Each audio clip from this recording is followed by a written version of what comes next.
Levée de l'immunité parlementaire de Willy Claes. Celui-ci risque d'être inculpé de corruption après son renvoi devant la Cour suprême. Il est accusé d'avoir touché des pots de vin pour son parti alors qu'il était ministre de l'économie. Laurent Lejopp.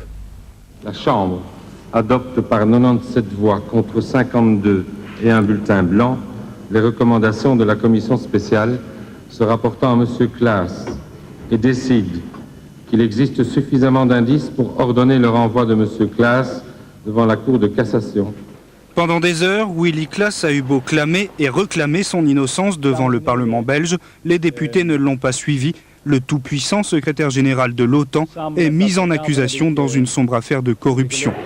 Les faits qui sont reprochés à Willy Claes remontent à la fin des années 80. À l'époque, il était le ministre des Affaires économiques de la Belgique. Il se serait servi de ses fonctions pour couvrir le versement de pots de vin à son parti. En l'échange de marché, la firme Dassault et la société italienne Agusta auraient ainsi déboursé près de 25 millions de francs. Pour Willy Claes, l'affaire est très embarrassante. Pour l'Alliance Atlantique, le scandale tombe au pire moment alors que sa crédibilité est engagée en Bosnie. Si bien que malgré le soutien réaffirmé des États-Unis, le secrétaire général de l'OTAN devrait démissionner dans les heures qui viennent.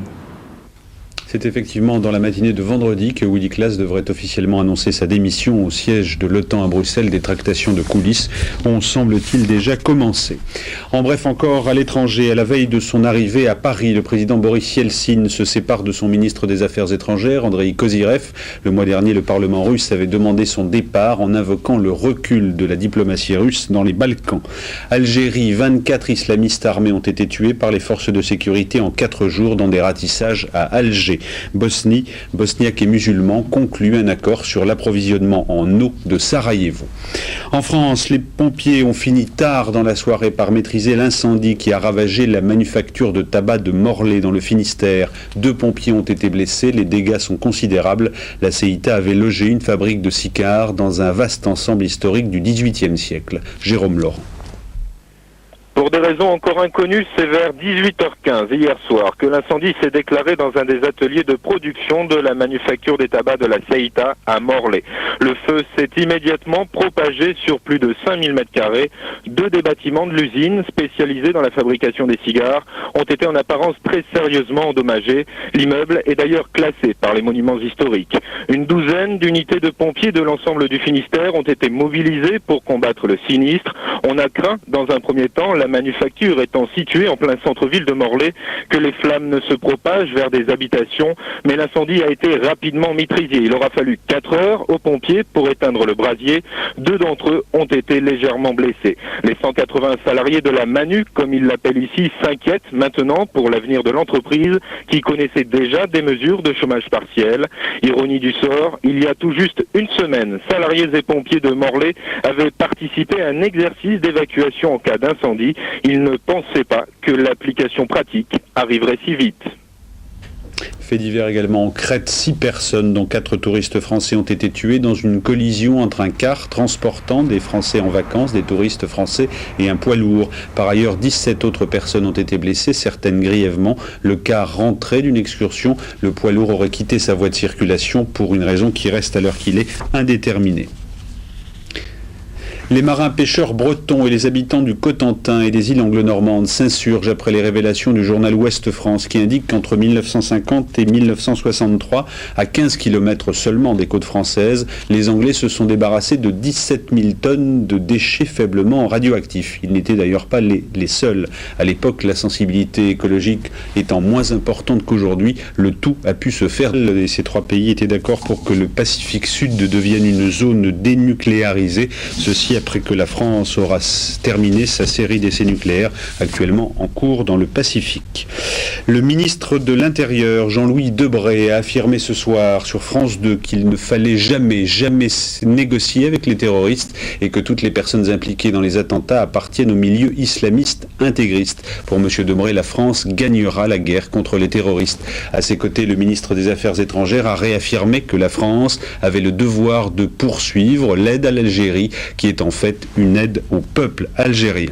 À Paris, le renforcement du plan que la surveillance des exilés algériens sur son territoire était renforcée depuis 2 semaines, ceci dans un souci de coopération avec les autorités françaises.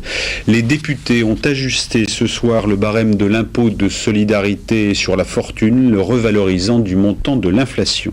D'autres informations, Evelyne Goldman. Petite victoire pour le gouvernement. La nuit dernière, à l'Assemblée nationale, les députés baladuriens ont accepté un compromis. Seuls les épargnants à faible revenu pourront bénéficier de l'abattement sur l'assurance vie. Pour obtenir la déduction fiscale de 1 000 francs, le souscripteur du contrat devra payer moins de 7 000 francs d'impôts par an. Contrariété cette fois pour le gouvernement. Dès jeudi, les grandes banques ont augmenté leur taux de base de 0,3%. Une mesure qui rend plus cher certains crédits et risque de ralentir la consommation. Ainsi, pour ceux qui ont des découverts, les remboursements seront plus difficiles. De même, le crédit revolving voit ses taux grimper. L'achat de biens de consommation est aussi rendu plus cher, mais là, on peut échapper à l'augmentation en négociant avec son banquier un emprunt sur 2 ou 3 ans à taux fixe. Une hausse qui survient au mauvais moment pour le gouvernement et qui, si elle se poursuit, pourrait bien remettre en cause l'objectif de 2,8% du taux de croissance prévu pour 1996. L'argent à New York, le Dow Jones se progresse de 24,93 à 4802,45. Dans la journée à Paris, l'indice des 40 principales valeurs industrielles avait perdu 0,75%. Football, petite victoire, mais victoire pour le Paris Saint-Germain et légère option vers la qualification pour les quarts de finale de la Coupe d'Europe des vainqueurs de coupe. PSG 1, Celtic de Glasgow 0. Thierry Clopo. En championnat, le Paris Saint-Germain piétine. En Coupe des Coupes, c'est un peu la même chose. 10 minutes de jeu, centre de Fournier, tête de Loco sur le poteau. Le Celtic de Glasgow a eu chaud. Malheureusement, ce sera la seule véritable occasion des Parisiens au cours de cette première période. Les Écossais répliqueront quant à eux avec cette tête ici du Néerlandais Højdonk qui donnera des sueurs froides à Bernard Lama. Deuxième mi-temps, le Paris Saint-Germain revient avec de meilleures intentions, avec comme ici cette première banderie et ce tir de Laurent Fournier qui passe de peu à côté. Youri Djurkaeff lui aussi se porte à l'attaque et adresse un tir sur le poteau du gardien de but du Celtic. La délivrance va arriver à la 76e minute. Un débordement ici de Vincent Guérin, un centre en retrait sur Djurkaeff. 1-0 pour le Paris Saint-Germain. C'est le 3e but de Youri cette saison en Coupe d'Europe. En toute fin de match, les Parisiens auront une dernière occasion par Nouma, mais cela malheureusement ne rentre pas. 1-0, ce sera juste pour espérer se qualifier dans 15 jours à Glasgow. La mode avec aujourd'hui Chanel, toute option. Nicole Cornu-Langlois, Bernard Connor. Avec 68 points de vente répartis dans le monde entier, Chanel atteint une dimension planétaire, célébrée aujourd'hui sur plusieurs fronts. D'abord, la collection. La veste classique se porte sur peau, sans accessoires, sans bijoux. La coupe impeccable de la robe manteau en teintes acides ou pastel suit étroitement le corps, sans fioritures. Le jean du travailleur se porte au quotidien, en long, en court, en short, en veste, pour faire ses emplettes, au printemps par exemple. À l'exposition Planète Chanel. Décorée comme un vaisseau interstellaire, les clientes peuvent voir les collections croisières, acheter des accessoires spécialement créés par Karl Lagerfeld. Ah mais moi je trouve ça très important parce que de toute façon, les grands magasins, la vente par correspondance, aussi bien que la haute couture, font partie de l'expression de la mode d'aujourd'hui. Pour l'inauguration, célébrités, étoiles et constellations étaient au rendez-vous sous la coupole redécorée par Philippe Kaufmann. Mais qu'aurait pensé Coco Chanel de ses audaces estivales, de ses initiales insolemment posées en guise de cache-sein ou en tenue de bain? Je prends toujours les éléments de Chanel, mais je les utilise dans l'esprit du moment. La chose la plus importante, c'est de faire la chose juste au moment juste. Malheureusement, ça s'arrête là, il n'y a pas d'autre secret. Ainsi avance la mode. Et si l'on citait Goethe, faire un meilleur avenir avec les éléments du passé. La grande dame de la mode a laissé un tel patrimoine que Karl a le choix. Sortie de secours pour voir l'actualité autrement avec la publication chez Robert Laffont de quelques textes d'Ozdad Elahi, 1895-1974. Cet Iranien Ascète toute son enfance, puis magistrat de profession, a consacré toute la fin de sa vie à enseigner la philosophie et la spiritualité. Admiré par Menuhin ou Béjart, Ostad Elahi était également musicien, philosophe et théologien. Une exposition lui est actuellement consacrée dans la chapelle de la Sorbonne à Paris. De lui, cette phrase « La réussite matérielle requiert d'être organisée et actif, il en va de même pour la spiritualité. » Ostad Elahi. Salut également dans ce journal, rien à voir, mais salut également à un nouveau mensuel de bande dessinée politique qui s'appelle Chien méchant. Parmi les signatures, Tinius, Signé, Ciné ou encore Frédéric Fajardi. Merci de nous avoir suivis, c'est la fin de ce journal. Demain, en ce lieu et place, vous retrouverez ma consoeur Florence Decher. Dans un instant, le cercle de minuit.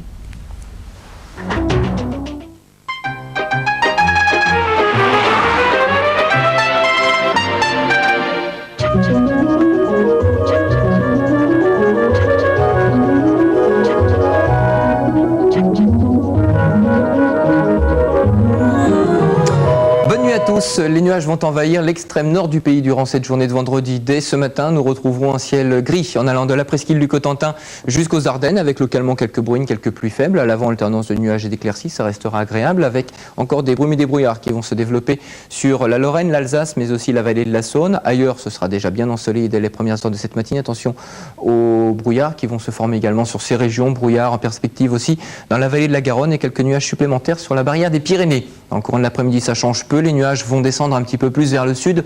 Nous les retrouvons cette fois-ci de la basse Normandie jusqu'à la Champagne, avec sur toute cette zone de grisaille localement quelques bruines, quelques pluies très très fines. À l'avant, ce sera une alternance de nuages et d'éclaircies, un temps qui restera agréable, beaucoup plus ensoleillé, vous le voyez, sur tout le sud de la France. Un ciel qui sera parfaitement clair du bassin méditerranéen jusqu'aux Alpes, avec un petit peu de vent dans la vallée du Rhône ainsi que dans le golfe du Lion, jusqu'à 50 km/h. Voici les températures prévues pour ce vendredi matin. Ça change peu par rapport à hier, avec des valeurs comprises entre 7 et 12 degrés pour la moitié nord, au sud de 8 à 15 degrés le maximum pour la région niçoise. Dans le courant de l'après-midi, ce sera à peu près comme ces jours derniers, toujours très doux pour la saison. Au nord de 16 à 19 degrés, puis sur la moitié sud de 18 à 23 degrés. Pour ce week-end, regardez ce qui est prévu, avec un ciel très nuageux durant la journée de samedi pour toute la moitié nord, beaucoup plus ensoleillé au sud, température 16 à 19 degrés. Les mêmes températures pour la journée de dimanche, mais avec des nuages et un petit peu plus de pluie sur la pointe de la Bretagne, avec l'arrivée d'une perturbation, beaucoup de nuages à l'avant. Partout ailleurs, ce sera bien ensoleillé, un peu plus nuageux sur le sud-est de la France ainsi que le pourtour méditerranéen, avec un petit risque d'ondées sur le relief. Température 16 à 19 degrés. C'est le temps qui est prévu sur l'ensemble de l'Europe, avec une météo bien ensoleillée sur tout le sud du continent, beaucoup plus perturbée en revanche avec un temps médiocre, vous voyez, sur le nord, notamment la Scandinavie, l'Allemagne, la Pologne. Il fera 13 degrés à Varsovie, 11 pour Moscou avec des averses. Et puis sur les îles britanniques, ciel gris à Londres, beaucoup plus ensoleillé sur l'Irlande avec 14 degrés pour Dublin. Sur le nord de l'Afrique, il fera 23 degrés à Tunis par exemple. Je vous souhaite de passer une excellente nuit, notez l'éphéméride. Aujourd'hui nous sommes le vendredi 20 octobre et vous fêtez Sainte-Adeline. Merci, au revoir et à bientôt.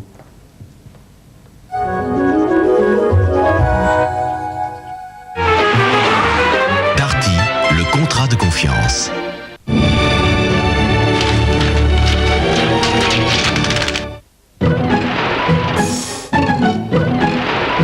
Les Lumières gardent un point de vue élevé avec le film numéro 1122, expérience du ballon dirigeable de M. Santos Dumont. Deuxième épisode, le ballon et son moteur, à Saint-Cloud en 1900.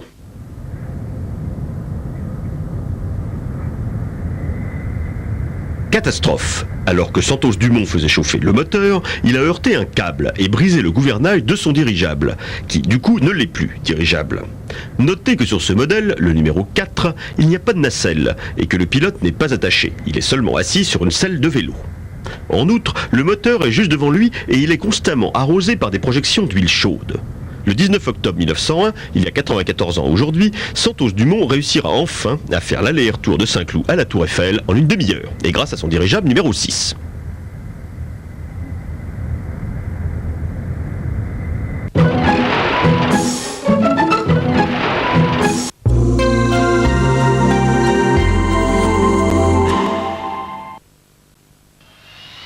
C'est pas toujours simple d'organiser un voyage d'affaires en avion. Avec 3617 Air Info sur Minitel, vous avez sous les yeux le voyage aérien dans le monde entier. Tous les tarifs, tous les horaires, toutes les lignes, même la météo à l'arrivée. 3617 Air Info, le voyage aérien sur Minitel.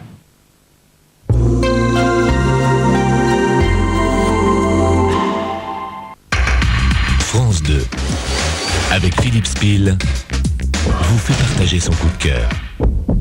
Toute la nuit, danser le calypso.